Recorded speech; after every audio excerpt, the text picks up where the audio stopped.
رمضان میں احتلام ہونے سے روزہ باطل نہیں ہوتا، غسل واجب ہو جاتا ہے۔ کھانے کا ذائقہ چکھنا مکروہ ہے بلا وجہ، ضرورتاً جیسے خرید فروخت کے وقت چکھ سکتے ہیں، مثلاً ماں کے بچے کے لیے۔ ابن عباس سے مروی ہے کہ سرکہ یا کوئی چکھنے میں چیز چکھنے میں کوئی حرج نہیں جبکہ خریدنے کا ارادہ رکھتے ہو۔ سپوزیٹریز وغیرہ اس طرح کی چیزیں، دانت نکلوانا، زخم میں مرہم پٹی کرانا، یہ سب منع نہیں ہے۔ پفرز استھما کے میں سے روزہ نہیں ٹوٹتا، یعنی جس میں صرف گیس ہو، کچھ ہوتے ہیں جس میں ویپرز ہوتی ہیں، پانی کی ویپرز کے ساتھ اگر جا رہا ہو تو وہ منع ہے کیونکہ اس سے پانی چلا جاتا ہے۔ بلڈ سیمپل دے سکتے ہیں۔ کلی وغیرہ کی جو دوائیں ہوتی ہیں وہ لے سکتے ہیں لیکن وہ حلق تک نہیں جانی چاہیے کیونکہ پانی کی بھی کلی کرنا حلق سے یعنی بہت زیادہ غرارہ کرنا منع ہے روزے میں، اسی وجہ سے کہ وہ حلق کے اندر نہ جائے۔ تو اصل اس میں مدعا کیا ہے کہ پیٹ میں کوئی چیز داخل نہیں ہونی چاہیے، حلق سے نیچے کچھ نہیں داخل ہونا چاہیے۔ عورتوں کے لیے کیا خاص ہدایت ہے؟ نفل روزے عورتوں اپنے شوہر کی اجازت سے رکھیں اگر وہ گھر میں موجود ہو، یہ اللہ کے رسول صلی اللہ علیہ وسلم کا حکم ہے۔ کوئی عورت نفل روزہ نہ رکھے جب اس کا شوہر موجود ہو مگر اس کی اجازت سے۔ تو اس سے کیا پتہ چلتا ہے کہ شوہر اور بیوی کے جو تعلقات ہوتے ہیں اکثر وہ سب سے اہم ہے، ایک ازواجی زندگی کے لیے وہ تعلقات سب سے اہم ہیں۔ تو اگر شوہر موجود ہو اور اس کا ارادہ ہو اس عمل کا اور بیوی نے روزہ رکھا ہوا ہو تو اس سے ازواجی زندگی پہ اثر پڑ سکتا ہے۔ تو پہلے سے بتا کے رکھے تو اس سے بہتر رہتے ہیں اور معاملات انسان کے سلجھے رہتے ہیں۔ اور ایک اور چیز ہے جو ہم ایک پوائنٹ یہاں پہ کریں گے وہ زکوٰۃ الفطر کا ہے کہ رمضان کے بعد فرض صدقہ جو رمضان کے ختم ہونے پہ دیا جاتا ہے اس کو زکوٰۃ الفطر کہتے ہیں۔ یہ ہر مسلمان پہ فرض ہے، ایک سا یعنی تقریباً 3 کلو کھانا، پیسے نہیں دینے۔ زکوٰۃ الفطر میں پیسے نہیں دینے، عید کی نماز سے پہلے دینا ہے یہ۔ اور ابن عمر رضی اللہ عنہما فرماتے ہیں کہ اللہ کے رسول صلی اللہ علیہ وسلم نے فرض کیا زکوٰۃ الفطر 1 سا کھجور یا 1 سا جو اور ہر مسلمان پہ آزاد، غلام، مرد، عورت، بچہ یا بوڑھا، اور انہوں نے حکم دیا کہ یہ دیا جائے لوگوں کے عید کی نماز پہ نکلنے سے پہلے۔ اور یہ سوکھا کھانا جو بھی ہے آپ دے سکتے ہیں، گیہوں، چاول، آٹا، یعنی بعض اسکالرس تو آلو وغیرہ یا گوشت وغیرہ بھی دینے کی اجازت دیتے ہیں۔ اس کا مقصد کیا ہے؟ ایک تو ہماری گناہوں کا کفارہ ہوتا ہے کہ اگر ہم سے جو کمیاں رہ جائیں اللہ تعالیٰ اس کے ذریعے ہمیں معاف کرے، اور دوسرا کہ جن لوگوں کے گھروں میں کھانے کے لیے نہیں ہو عید کے نماز سے پہلے دے دے کہ ان کے گھر میں بھی کھانے کا انتظام ہو جائے۔ اور یہ عید کی نماز کے بعد نہیں دیا جاتا، عید کی نماز سے پہلے دیا جاتا ہے، اور یہ ہر ایک کے لیے کی طرف سے دیا جاتا ہے جو گھر کا کمانے والا ہے، گھر کی ذمہ داری جس کے اوپر ہے، وہ اپنے جس کے اس کے انڈر میں جتنے بھی لوگ آتے ہیں ان سب کا وہ ادا کرے گا۔ اور یہ تقریباً 3 کلو کے ہوتا ہے ایک انسان کے لیے۔ عید کی نماز سے پہلے دیا جاتا ہے۔ بعض لوگ کہتے ہیں کہ اگر کوئی عورت حمل سے ہے تو وہ اپنے بچے کے لیے بھی اس کا شوہر اپنے ہونے والے بچے کے لیے بھی دے، یہ حضرت عثمان کے عمل سے ہوتا ہے، لیکن بعض اسکالر اس کو ضروری نہیں سمجھتے۔ جو کوئی بھی نماز سے پہلے دے وہ قبول ہے، جو کوئی نماز کے بعد دے تو وہ صدقہ ہے، یہ اللہ کے رسول صلی اللہ علیہ وسلم کی حدیث ہے۔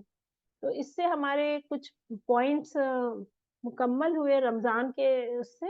ہم یہیں پہ ختم کرتے ہیں۔ سبحانک اللہم و بحمدک، نشہد ان لا الہ الا انت، نستغفرک و نتوب الیک۔